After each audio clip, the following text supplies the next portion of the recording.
Hey everyone, welcome to episode 3 of the Sound Mind podcast, where we dive into the fascinating world of music psychology.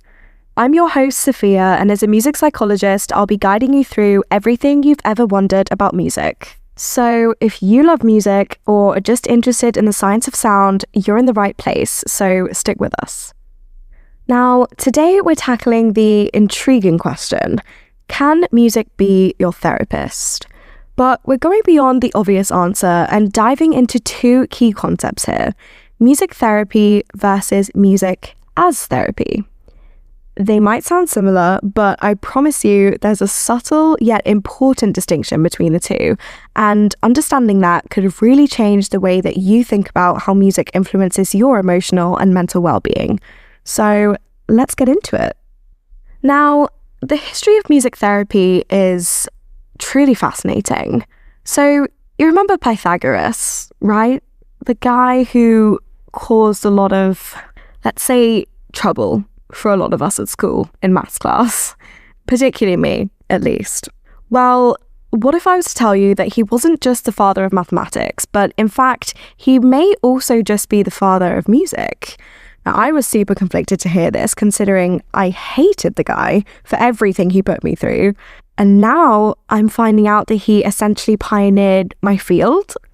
I'm not really sure how to deal with that information, but I'm telling you that I was just as shocked as you are.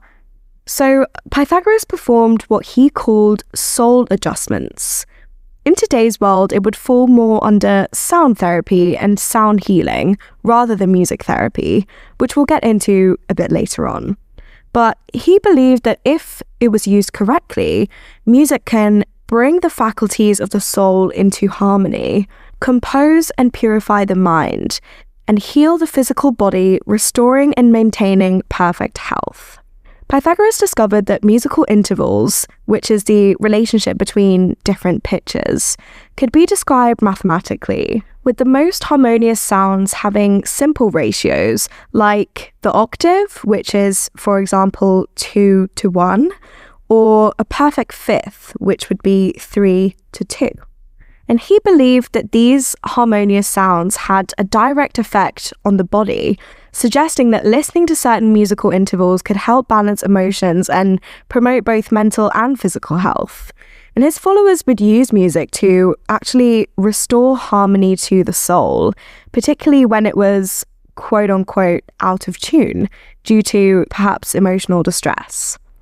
And he really pioneered the field of music and medicine, where his philosophical and mathematical understanding of music's impact on the mind and body set the stage for the future developments in the field. He believed that music had the power to heal, emotionally and physically, and used it in a way that aligns really closely with modern concepts of music therapy, particularly in promoting emotional well-being and physical health. I think that's super interesting and probably something that a lot of people don't know. I don't think that Pythagoras is one of the first people that pops into mind when you think about music in general. So very interesting indeed. So now let's talk about music therapy as it stands today. This isn't just about putting on a playlist of your favorite tunes to unwind. This is a formal practice led by certified and trained professionals. Because let's be real, when people hear music therapy, they often picture something like this. You're lying in perhaps a dimly lit room, listening to spa music, and magically all of your problems disappear. But that's not exactly how it works. Now, music therapy is the structured, clinical, and evidence-based use of music as an intervention by registered professionals in medical, educational, and everyday environments in individual or group settings. It's not just about listening to songs. It's used in hospitals, schools, and everyday life to support physical, emotional, social, and even cognitive health. So whether it's helping someone recover speech after a stroke, helping a child with autism communicate, or assisting someone recovering from trauma, music therapy is about using music with purpose to make a real difference in people's lives. Music therapists, like I said, they're certified professionals who use music to help reach these various therapeutic goals, using sound in a very intentional way. And just to clarify, while I'm not a certified music therapist, I do have experience in using music in a few different settings. So I worked with individuals with dementia and mental health populations as well. And I would love to talk about that a little bit more in future, but just so you're aware, going into this episode, my perspective comes from a more academic and practical lens rather than a formal clinical music therapy training. So with that being said, it's important to highlight that music therapy is not a one-size-fits-all approach. Different techniques are used depending on the person's needs, so whether that's expressing emotions, rebuilding cognitive skills, or strengthening social connections. So let's break it down. The field of music therapy is incredibly diverse, and over time it's evolved to meet the needs of various client populations, therapeutic goals, and cultural contexts. There are different training models that represent the variety of ways that music can be used to promote healing and personal growth, and they highlight the different theoretical foundations and methodologies that therapists can adopt. Each model highlights distinct aspects of music therapy, such as its musical, sociocultural, and behavioral dimensions, and the choice of model often depends on the therapist's training, the setting in which they work, and the needs of their clients as well. First off, it's important to understand that music therapy approaches generally fall into two main categories: active and receptive. In active music therapy, the client engages directly in the musical process. So this could include creating, recreating, improvising, or composing music. And the goal here is for the client to actively participate in the music making, which fosters creativity and emotional expression. And on the other hand, you have receptive music therapy, which focuses more on the passive experience of listening to music. This approach allows clients to process and reflect on the emotions and memories evoked by the music. Now, rather than breaking down each individual music therapy training model, I thought it would be better to talk about the approaches more thematically, as the names can get quite clinical and a little bit confusing. So let's start off with the category of expressive and creative approaches. Now, these approaches are all about using music as a tool for self-expression. Instead of just listening, clients actively create music in a way that feels natural to them. Now, this could be through improvisational music therapy, where a therapist plays alongside a client to reflect their emotions in real time. And another way would be through songwriting, which helps clients put their thoughts and feelings into lyrics and melody. The most famous model here would be Nordoff Robbins Music Therapy, which is also the UK's largest music therapy charity. And they focus on improvisational methods, which were developed initially to help children with psychological, physical, or developmental disabilities. So, for example, children with autism who struggle to express emotions through words might use drumming or singing to communicate in ways that feel safe for them. Whereas people processing grief or trauma can write songs or improvise music to express emotions that they also might not be able to put into words. Even something as simple as humming along with a therapist's piano playing can be a powerful way to build confidence and connection. And these are all creative approaches in which the client is an active part of the process. And I think also one thing that comes to mind here that a lot of people tend to have thoughts about when discussing active music therapy, I think there's this misconception that you need to be somewhat musical to be able to participate in active music therapy. And that's a complete myth. Actually, anyone can participate in any form of music therapy, but particularly active music therapy. It's not about perfection, it's not about musicality, it's simply about letting yourself feel the music and express what's coming from within in a judgment-free zone. And I think that's really beautiful to kind of see people that are actually not musical at all, but using music as such a powerful outlet for expression. I think that's why music therapy is so incredible, particularly because we all listen to music. We don't need to analyze the music to be able to enjoy it or be able to play it back to enjoy it either. And I'll definitely get into that in the second stage of today's episode. But yeah, I think that just kind of summarizes that kind of misconception around musicality and music therapy. But next we have neurological and rehabilitative approaches. And this is where music meets science. Neurologic music therapy is a structured approach that uses rhythm, melody, and repetition to support brain function and movement. Now, research has shown that rhythm and music can help reorganize neural pathways through something called neuroplasticity, which is quite literally our brain's ability to adapt and change. And this is why music therapy can be so effective for people recovering from brain injuries or neurological conditions. For instance, there's something called rhythmic auditory stimulation, and this is used to help people with Parkinson's disease improve their walking patterns. And it's been found that patients typically walk faster and exhibit greater stride lengths afterwards, which is phenomenal. And something else called melodic intonation therapy helps regain speech by singing phrases before speaking them, improving expressive language in, for example, stroke survivors. And there's actually a famous example of this.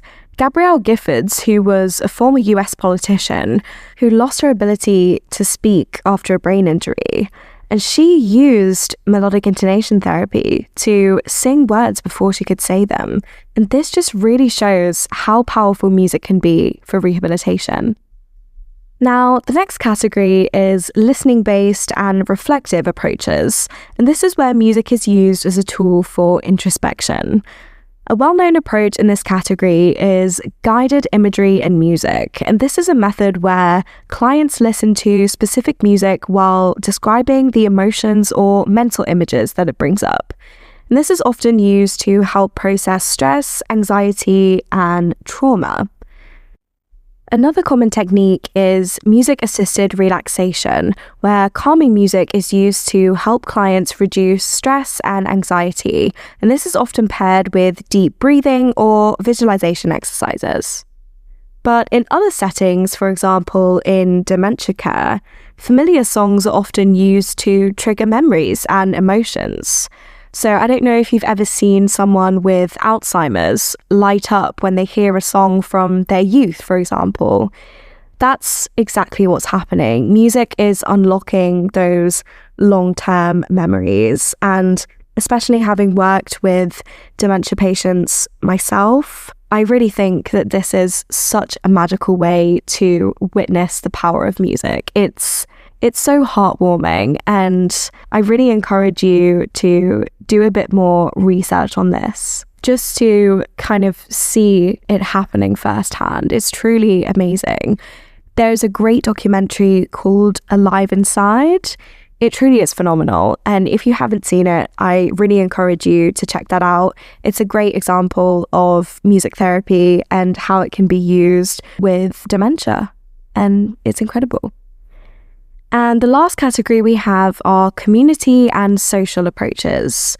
Now, music is a powerful way to bring people together, as we know, and many music therapy approaches focus on group experiences. Community music therapy is an approach to working musically with people in context. So it aims to acknowledge the social and cultural factors of their health, illness, relationships, and also the music. It's a response to overly individualized treatment models and also to the isolation that people often experience within society. So community music therapy is all about using music in a social and inclusive way. And this can be often through group drumming, choirs, or songwriting projects. For example, in refugee communities, music therapy has been used to process trauma and rebuild a sense of identity through group music making. Whereas in dementia care, singing with a choir might help patients and also their families just connect and communicate with each other through singing. At its core, it really just works to harness the social power of music to foster connection.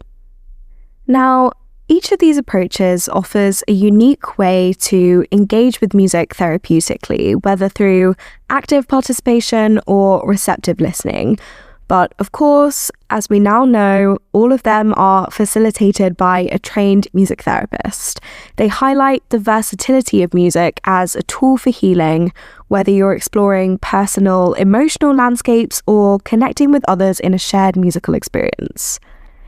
Now, before we dive into the world of music as therapy, I just want to take a moment to say, if you're enjoying this episode, it would mean so much if you could rate the podcast or leave a quick review or comment wherever you're listening. It really makes a huge difference in helping the Sound Mind reach more like-minded listeners just like you. Thank you so much for your support, and with that being said, let's dive into the other side of the coin. Now that we've discussed the formal structures of music therapy, let's shift our focus to how music can be used as a personal therapeutic tool. Music has long been recognized for its therapeutic potential, long before the existence of music therapy as a clinical field.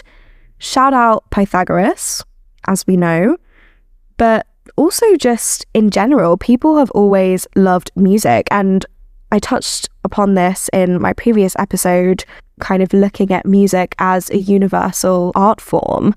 But now, modern research is continuously uncovering how music can be harnessed for personal well-being.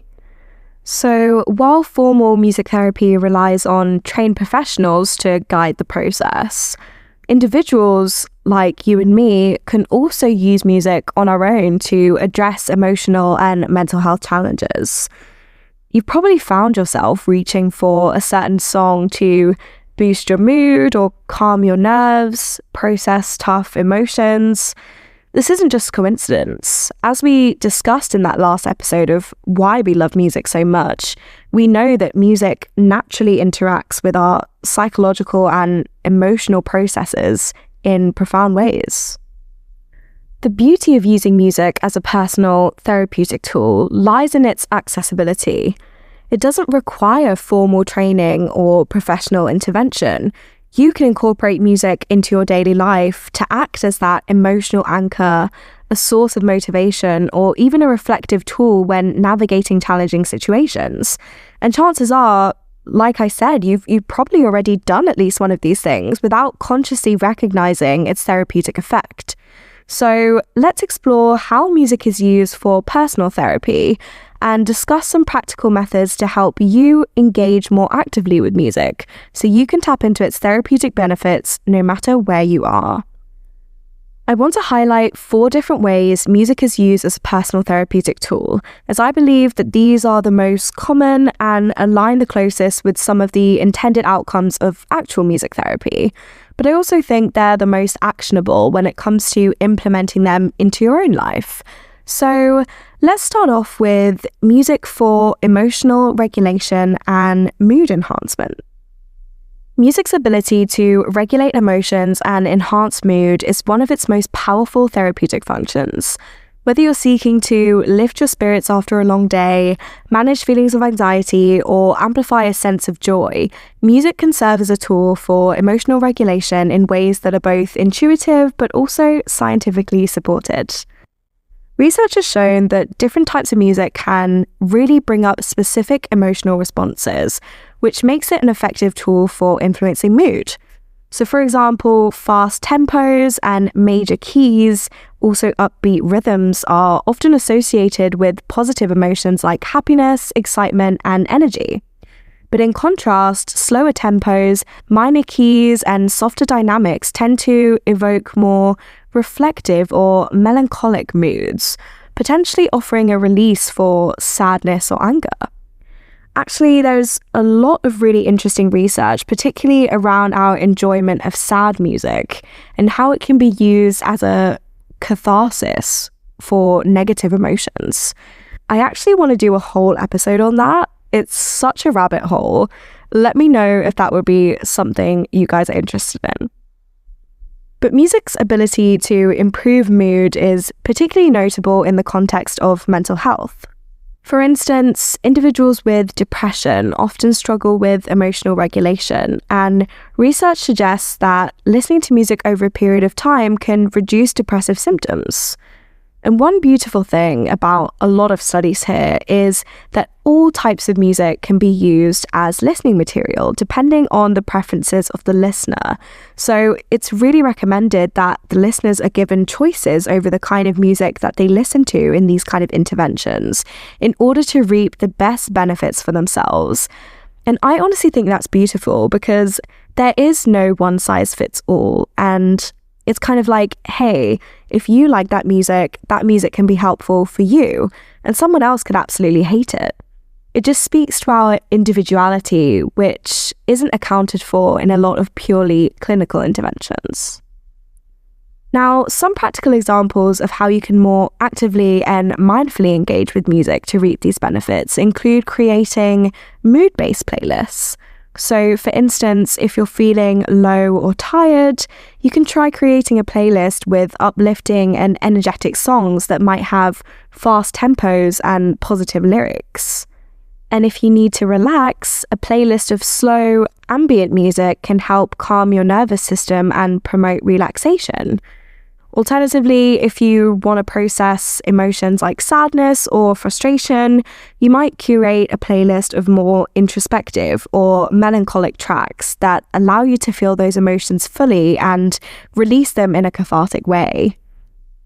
I love creating playlists. I think for me, it feels like a therapeutic activity in itself, just really paying attention to which songs get me feeling a certain way, and just kind of putting them together and being able to put it on shuffle and just hear them one after another. I think it's such a fun experience. But if you don't like doing that, there are so many playlists already out there that you can try to find that match your music tastes. You can try and give those a try as well. Another great practice is using music to aid reflection. You can choose a song that resonates with maybe a current life situation and try to listen to it with full attention, really allowing the music to spark insights or deep thoughts.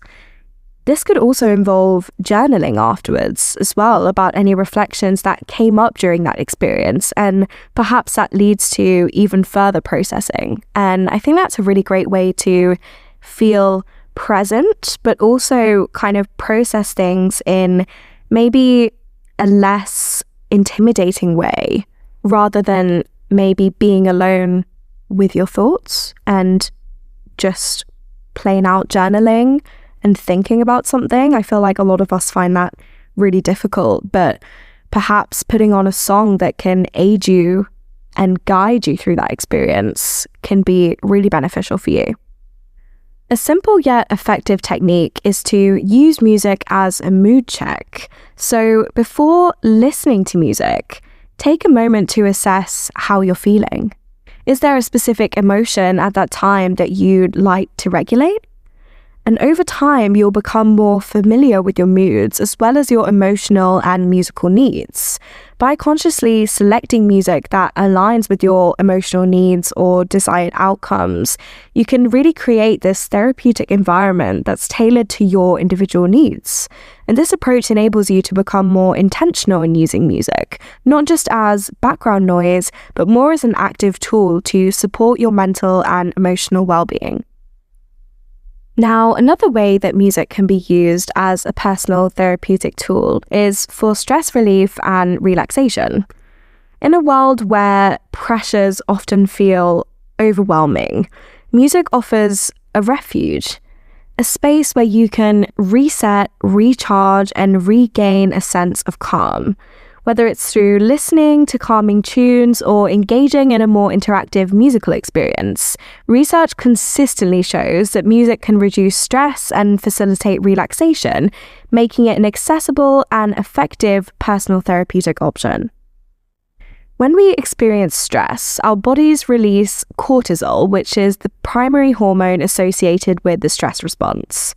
Prolonged exposure to high levels of cortisol can be harmful, affecting both our physical and mental health.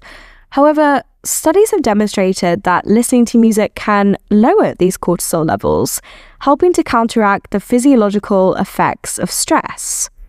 Now, it's been found that music can activate the parasympathetic nervous system, which promotes relaxation and a decrease in the stress response. And this is why soothing music, with its gentle rhythms and calming melodies, can trigger a relaxation response in the body, slowing heart rate and actually reducing blood pressure. Now, whenever I talk about relaxation music, I have to bring up the world's most relaxing song. It's called Weightless by a band called Marconi Union, and it was designed actually in collaboration with sound therapists. And there was a study where they used it to calm patients before surgery, and it was actually found that the song performed just as well as a sedative, although patients did say that they would have preferred to choose their own music. And that really brings me back to that main point that I previously mentioned around personal preference and how our own music is very often the most relaxing for ourselves. Have a listen to Weightless by Marconi Union and let me know, is it the world's most relaxing song, or do you have a better one? Let me know. Super curious. But in addition to its physiological effects, music also has a direct impact on our mental states. Research has shown that listening to relaxing music can also alleviate symptoms of anxiety and depression by encouraging emotional release and creating a sense of emotional comfort. When we listen to music that feels soothing, our brains associate the music with a sense of safety and relaxation, which can help us manage emotional stress. So this might explain the findings of the previous study using Weightless by Marconi Union, as if patients felt soothed by the music, they related that to a sense of safety and relaxation, which is also enabled by a sedative, right? So that's kind of comparable in that sense. But again, a lot of research does highlight that soothing music can be defined differently due to the subjective nature of music, like I mentioned. So a song that may be soothing for you may be extremely distressing to me. That could be due to simple preference or even a bad association with perhaps a negative life event. So once again, highlighting the importance of self-selected music. It's truly irreplaceable. Now, to incorporate music into your stress relief routine, here are some simple yet effective ways to engage with it more mindfully. One approach is to create a specific relaxation playlist, so a collection of calming songs that help you unwind, whether that's classical music, lo-fi beats, ambient sounds, or even nature recordings. Once again, having this go-to playlist can serve as a signal to your brain that it's time to relax. And the familiarity of these sounds can create a sense of comfort, making it easier to transition from a state of stress to one of calm. And like I said, it's really important to experiment with self-selected music. While many studies suggest that slow tempos, soft melodies are ideal for relaxation, preference plays a huge role in how music affects us. So when you're creating those playlists, not just for relaxation, but also those moods that I spoke about earlier, pay attention to what music makes you feel a certain way, whether it's jazz, folk, instrumental landscapes, or even electronic or rock music.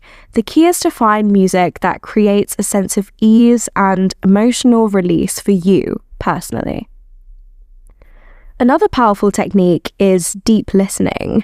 Instead of simply playing music in the background, take a few minutes to focus entirely on the sound. Close your eyes, immerse yourself in the melody, and pay attention to how the music makes you feel. This practice encourages mindfulness and allows you to fully experience the soothing effects of music, rather than treating it as just another layer of noise in your environment. And lastly, pairing music with other relaxation activities can also enhance its benefits. Try listening to calming tracks while practicing deep breathing, gentle stretching, or even journaling. These combinations can create a stronger mind-body connection, really reinforcing the calming effects of both the music and the activity you're taking part in. I find that, in particular, syncing your breathing with the rhythm of slow, soothing music can be super effective in reducing stress, particularly in those moments of high anxiety when you really need to pay attention to breathing.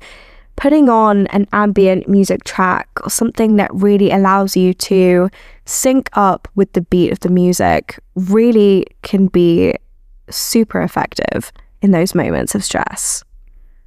But music isn't just a tool for emotional regulation or stress relief. It can also be a powerful medium for reflection and self-exploration. Whether you're processing a challenging experience, navigating complex emotions, or just contemplating life's questions, music can provide the space and framework needed for deep introspection.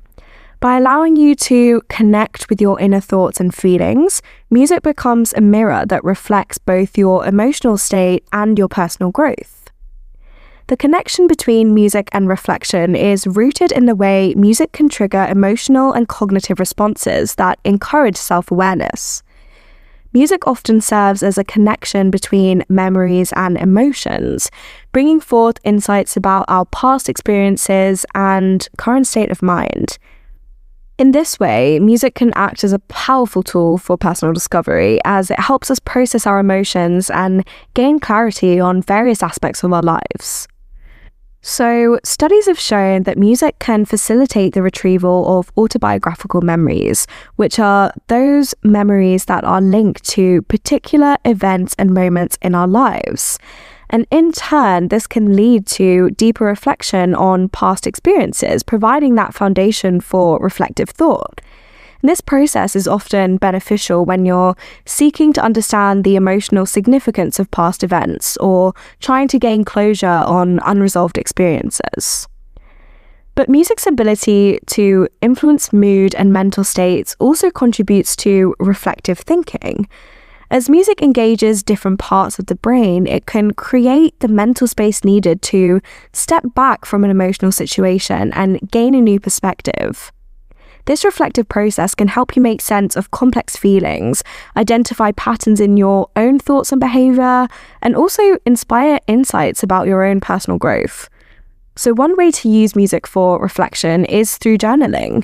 Try putting on an instrumental piece or a song with lyrics that resonates with your thoughts, and then just free write whatever comes to mind. The music here can act as a guide, helping you articulate emotions or memories that might otherwise be difficult to express. This practice can deepen self-awareness and even provide new perspectives on personal challenges that you might be facing. And you can even do this without a journal. Once again, just being mindful of what you're hearing and allowing your thoughts and reflections to pass through. Another approach is to create a soundtrack of your life, I like to call it. I actually wrote a full article on this on my blog, which I'll link in the description, but it's all about thinking about songs that define different moments of your personal journey and life. So tracks that remind you of your childhood, past relationships, significant achievements, or key turning points. And revisiting these songs can help you connect with different phases of your life and recognize how you've grown and evolved. This can particularly be powerful in times of transition or uncertainty, as it provides a tangible sense of continuity and personal identity. Now, I did mention this being used with dementia patients quite often, and actually there's a charity in the UK called Playlist for Life, and they essentially help to curate these personal playlists that reflect those with dementia and the lives that they've lived and how music can help them kind of return to those moments.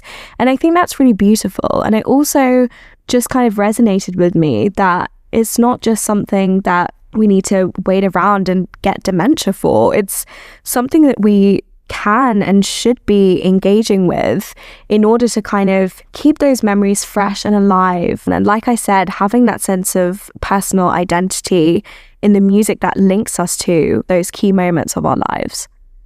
And lastly, I want to talk about the use of music for self-expression and creativity.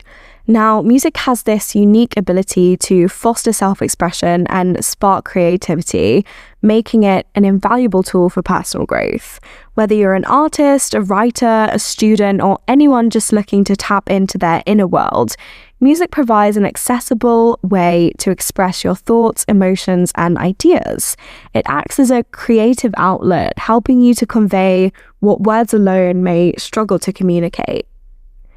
At its core, self-expression through music is about communicating who you are, what you're feeling, and how you see the world. Music is often described as the universal language because it transcends verbal and cultural barriers, making it a powerful medium for expressing the inexpressible. Especially for those who may struggle with articulating emotions or thoughts in more conventional ways, music offers a more fluid and intuitive approach to expressing the self. For instance, a person going through grief might compose a song expressing the emotions that they can't put into words, providing a sense of relief and understanding. Music really is a language to express those feelings like sadness, anger, or even joy, just offering that form of catharsis and emotional release. But beyond self-expression, music plays an essential role in stimulating creativity in non-musical tasks. Studies have shown that listening to music, especially instrumental or classical music, can improve cognitive functions associated with creative thinking, such as problem-solving, innovation, and divergent thinking. Certain types of music can act as a cue to enter this creative zone, which is a state where inspiration flows freely and ideas are able to flow without restrictions. So, for example, upbeat, energetic music can help fuel motivation and productivity, while ambient or instrumental music can foster a calm and open space for perhaps more deep concentration and idea generation. Now, this is the one I feel like I don't want to give any solid guidelines on because it might be intimidating for some if you're not musically inclined. Similar to how we discussed the misconception around music therapy being just for the musically inclined. And I think when it comes to using music in a personal setting, it should be less intimidating because you're doing it alone and no one else has to see those creative outputs or be part of that process apart from you. Ultimately, music offers this open-ended space for exploration where there's no rules or limitations. So whether you're picking up an instrument, writing lyrics, experimenting digitally with sound, or even just dancing in your bedroom or sharing your favorite songs with others, just allowing yourself to interact with music in a creative way can be so liberating and deeply fulfilling. So, to wrap up today's episode, we've explored whether music can truly be your therapist by diving into the differences between music therapy and using music as therapy. While both share the fundamental idea that music can promote well-being, they differ significantly in their structure, purpose, and application. But both music therapy and using music for well-being share a common thread: the healing power of music. Whether it's through a therapist's guidance or through our own playlists, music helps connect us emotionally, manage our feelings, and express ourselves. So, while music therapy offers professional support and structure, using music as therapy is something that we can all engage in whenever we need it.